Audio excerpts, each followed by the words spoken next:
अगर आप इंडिया में बिजनेस कर रहे हैं तो आपको बहुत सारे कंप्लायंसेस करने पड़ते हैं। और सबसे बड़ी प्रॉब्लम यह है कि कंप्लायंसेस को डिसाइड करना कि कौन से कंप्लायंसेस आपको एप्लीकेबल है। और ये सारा डिपेंड करता है कि आपका एंटिटी का टाइप क्या है, टर्नओवर क्या है, पेड अप कैपिटल क्या है, नेटवर्थ क्या है, बोरोइंग क्या है, आप कंपनी का लिस्टिंग स्टेटस क्या है, कौन से सेक्टर में है, ग्रुप स्ट्रक्चर जैसे होल्डिंग सब्सिडियरी वगैरह है, या ट्रांजैक्शन कौन से कंपनी करती है। नमस्ते, मेरा नाम है Ashok Burani, partner at PGRT and associate. आज मैं आपके साथ एक ऐसे इशू के बारे में बात करना चाहता हूँ जो हर बिजनेसमैन, फाइनेंस डिपार्टमेंट, फाउंडर हो कंपनी का, या इवन सीए फर्म हो, जो उनको ये फेस करना पड़ता है। प्रॉब्लम वो प्रॉब्लम है, which compliances are applicable to me.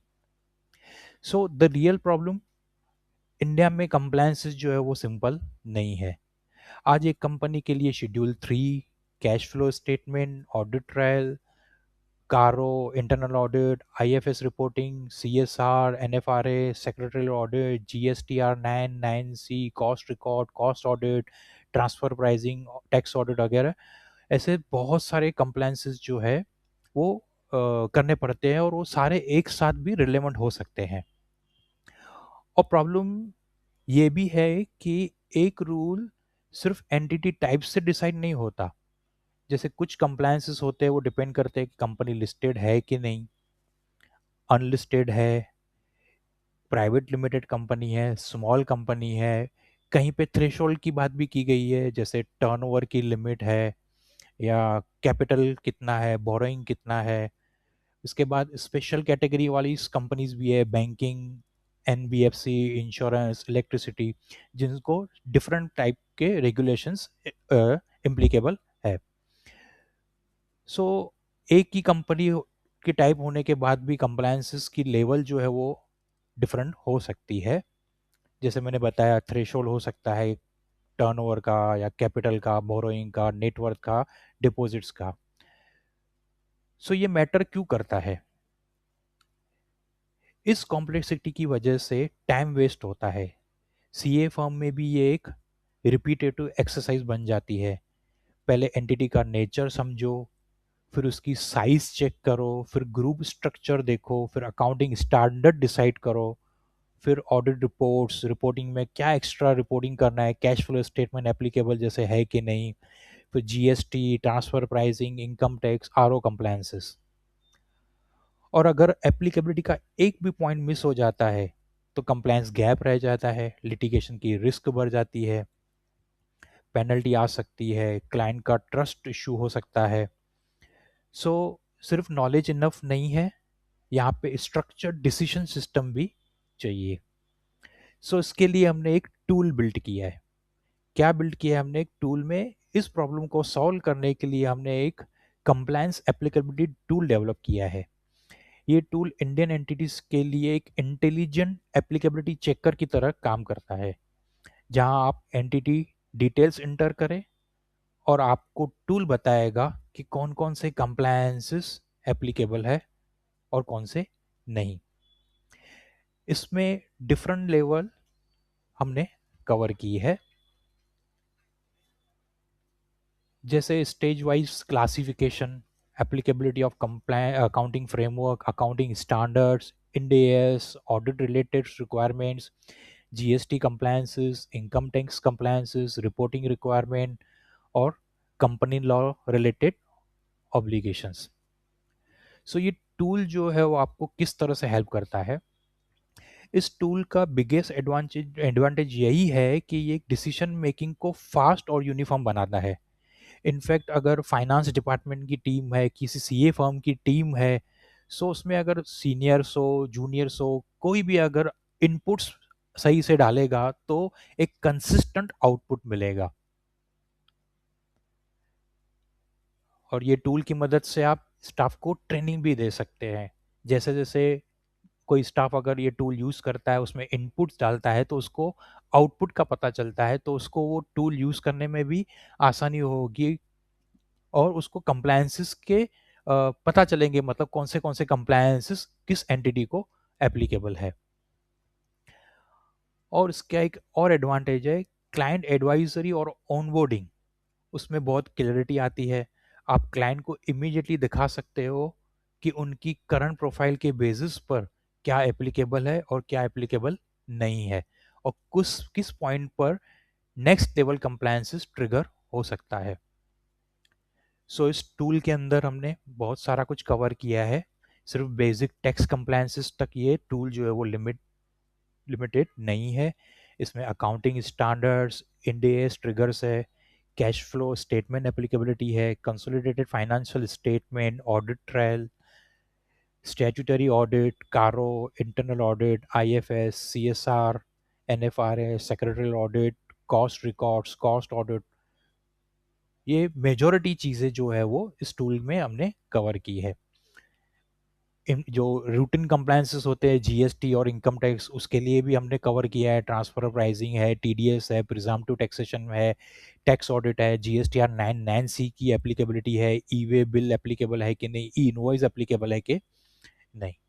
सो हमारा विज़न ये है कि ये टूल जो है हर सीए ऑफिस को हेल्प करे, ताकि कंप्लायंसेस जो है वो कोई मिस ना हो, कोई गैप ना रहे, क्लाइंट का ट्रस्ट इश्यू ना आए, और इनफैक्ट जो कंपनी है, जिन कंपनी में जो अकाउंटेंट्स काम करते हैं, उन अकाउंटेंट को भी हेल्प करे ताकि वो कंप्लायंसेस अच्छे से कर पाए, और जब वो सीए फर्म के पास अपने बुक्स ऑफ अकाउंट्स लेके जाए ऑडिट के लिए, सो उसके अंदर ज़्यादा से ज़्यादा ऑडिट का काम जो है वो कवर हो गया हो, कोई कंप्लायंसेस मिस नहीं हो, और ऑडिट का काम भी हो जो वो स्मूथली हो।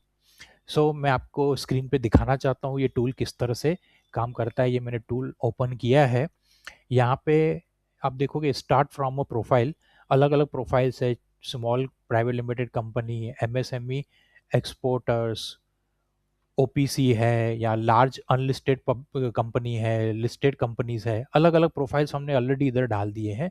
अब वो प्रोफाइल से जाके भी कर सकते हो। अगर प्रोफाइल से नहीं करना है तो आप यहाँ पे जैसे सपोज करो प्रोफाइल में जाना है, स्मॉल कंपनी कर रहे तो स्मॉल प्राइवेट लिमिटेड यहाँ पे आ गया, तो यहाँ पे ऑटोमेटिक प्राइवेट लिमिटेड कंपनी है तो यहाँ पे ऑटोमेटिक सेलेक्ट होके आ गया। लिस्टिंग स्टेटस जो है वो अनलिस्टेड, कुछ चीज़ें जो है वो ऑटो फिल होके आ जाएगी अगर आप ऊपर से ही यहाँ से टैब से प्रोफाइल को आप सिलेक्ट करते हो। अगर आपको ऐसा नहीं करना है तो यहाँ से क्लियर बटन दबा के आप पूरा जो डेटा है उसको क्लियर कर सकते हो, और आप स्टार्ट कर सकते हो जो अभी आपको इसके अंदर चाहिए। सपोज करो आपके कंपनी का नाम मैं डाल रहा हूँ मेसर्स ABC प्राइवेट लिमिटेड, फिर है रिपोर्ट डेट, ये रिपोर्ट आज की डेट में जनरेट हो रहा है, आज के डेट में जो कंप्लायंसेस एप्लीकेबल है उस हिसाब से ये आउटपुट रिपोर्ट जनरेट करेगा। सो ये रिपोर्ट डेट इंपॉर्टेंट है कि हमने ये आउटपुट जो जनरेट किया था वो कौन सी डेट पे किया था। इसके बाद है लीगल फॉर्म। लीगल फॉर्म हमको यहाँ से सब, ये प्राइवेट लिमिटेड कंपनी है तो मैंने सेलेक्ट किया प्राइवेट लिमिटेड कंपनी। अब इसका लिस्टिंग का क्या स्टेटस है तो अनलिस्टेड में सेलेक्ट कर रहा हूँ। फिर है what what type of entity you are. So यहाँ पे जनरल बिजनेस, क्यों ये बहुत इंपॉर्टेंट है क्योंकि स्पेशल कैटेगरी की जो कंपनीज है, बैंकिंग है, नॉन बैंकिंग फाइनेंशियल कॉरपोरेशन है, इंश्योरेंस कंपनी है, उनको एक सेपरेट रूल्स भी एप्लीकेबल होते हैं, इसलिए उनके कंप्लायंस जो है वो सेपरेट अलग हो सकते हैं। सो एंटिटी टाइप हमको यहाँ से सेलेक्ट करना है, जनरल बिजनेस है मतलब ये हमको यहाँ से जनरल बिजनेस सेलेक्ट करना है। आप अगर नोट करोगे तो जैसे ही यहाँ पे मैं इनपुट चेंज कर रहा हूँ, यहाँ पे आउटपुट जो है वो साइड में, यहाँ पे जो आउटपुट है ये चेंज होते जा रहा है। सो मैंने यहाँ पे जनरल बिजनेस किया तो यहाँ पे आउटपुट जो है वो चेंज हो गया।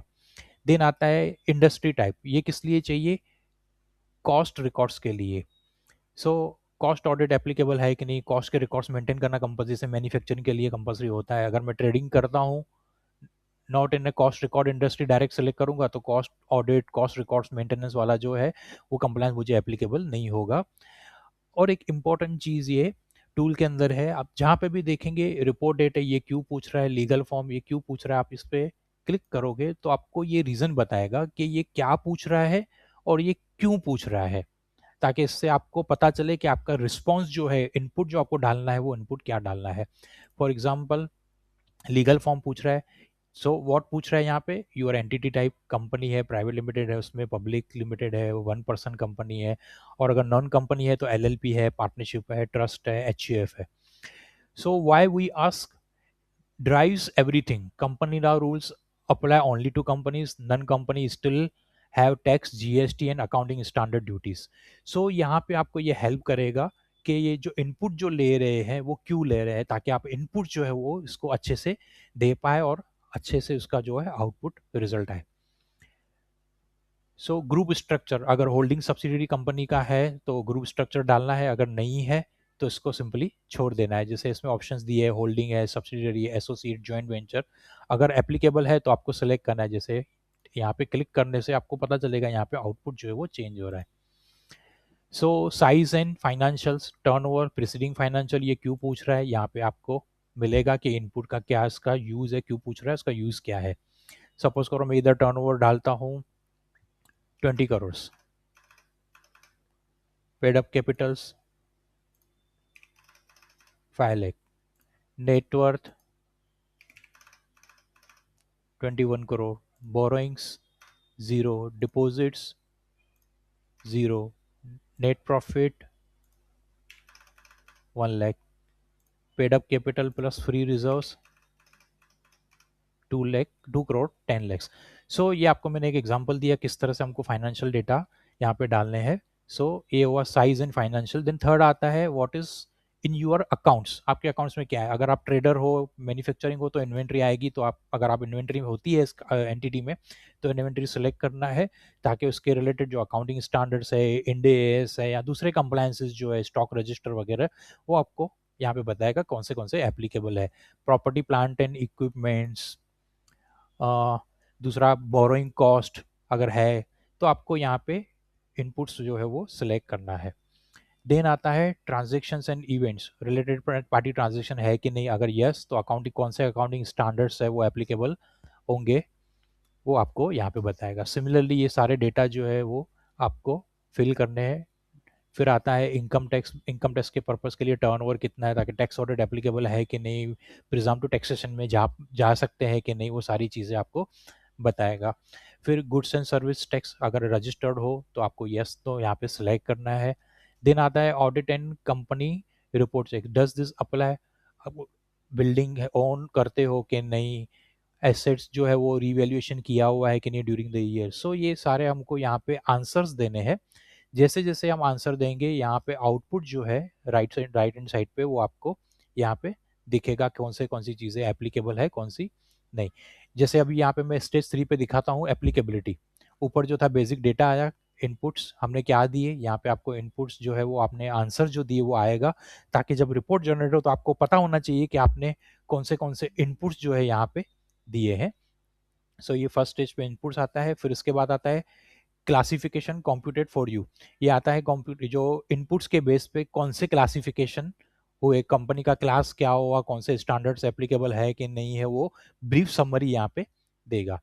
जैसे अकाउंटिंग स्टैंडर्ड एप्लीकेबल है यस, तो आगे आएगा कौन से अकाउंटिंग स्टैंडर्ड्स है, इंड एएस एप्लीकेबल है, वो है स्टेज 3 एप्लीकेबिलिटी. यहाँ पे 22 एप्लीकेबल, 20 कंडीशनल, 47 नॉट एप्लीकेबल. ये समरी दे रहा है. 22 एप्लीकेबल यहाँ पे इन्होंने दिया है कि 22 आइटम्स जो है वो एप्लीकेबल है, 20 कंडीशनल. यहाँ पे कंडीशनल इसलिए दिया है क्योंकि हमने यहाँ पे आंसर्स जो है वो सारे नहीं डाले. अगर यहाँ पे कोई भी आंसर मिसिंग होगा तो यहाँ पे आपको कंडीशनल दिखाएगा. इसका मतलब ये हमने इसलिए रखा है टूल में कि अगर एक भी कंडीशनल है तो इसका मतलब है कहीं पे आपने इनपुट अभी तक नहीं दिया. सो ये आपको गाइड करेगा कि आप एक बार फिर से इनपुट्स और आपके रिस्पॉन्सेस जो है वो चेक कीजिए, कहीं पे कोई मिस हो गया है तो वो इनपुट डालने के बाद यहाँ पे कंडीशनल जो है वो 0 हो जाएगा. सो अभी अकाउंटिंग में जैसे फाइनेंशियल स्टेटमेंट शेड्यूल 3 एप्लीकेबल क्योंकि प्राइवेट लिमिटेड कंपनी है. कैश फ्लो स्टेटमेंट, सो ये एसएमसी एग्जाम्शन है, नॉट एप्लीकेबल. सो आप देखेंगे यहाँ पे कौन सी चीज़ एप्लीकेबल है, कौन सी चीज़ एप्लीकेबल नहीं है. और लास्ट में आपको यहाँ पे जो टर्म्स यूज़ किए हैं उसका थोड़ा डेफिनेशन भी दिया गया ग्लॉसरी.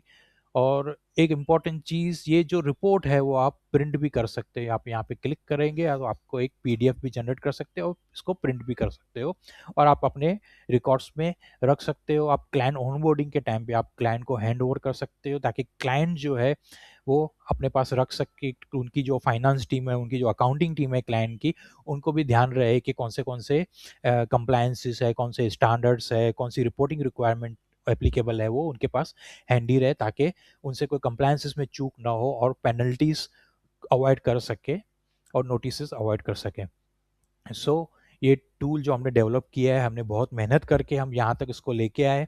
हम चाहते हैं कि ये टूल जो है आप यूज़ करें, आपको बहुत फ़ायदा होगा इससे, और आपकी टीम जो है वो खुद से कोई नए क्लाइंट को ऑन बोर्ड कर सकती है। इसमें सीए के इन्वॉल्व होने की भी ज़रूरत नहीं पड़ेगी। सीए अपना फोकस दूसरी चीज़ों पे भी कर सकता है, अपना टाइम बचा सकता है। सो मैंने आपको टूल के बारे में बताया, कंप्लायंस टूल। मैं चाहता हूँ आप ये टूल यूज़ करें और आपका मुझे फीडबैक मिले, तो मैं इस टूल को और इम्प्रूव करूँगा, और मैं चाहूँगा आप बताएं हमको टूल आपको कैसा लगा। So thank you.